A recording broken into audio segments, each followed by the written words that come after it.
Okay guys, hari ni kita nak tutorial cara buat update status, tap screen, keluar emoji. Mula-mula sekali kita update status, tekan gambar hitam untuk kita letakkan layer reaction.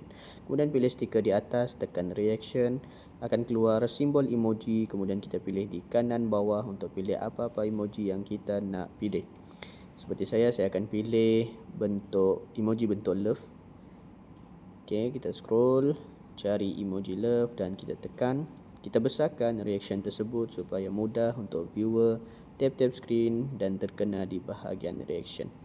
Okey, kemudian kita layerkan dengan foto yang kita nak. Kita tekan foto, tekan apa-apa gambar yang kita nak letak di hadapan reaction. Seperti saya tekan ini, tap screen.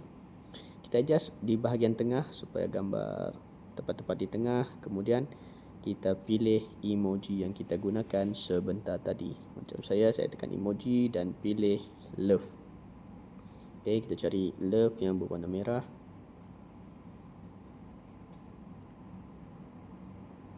Okay, letakkan di bahagian tengah, kita besarkan, kemudian centerkan di bahagian tengah dan boleh update status. Itu saja. Selamat mencuba. Terima kasih.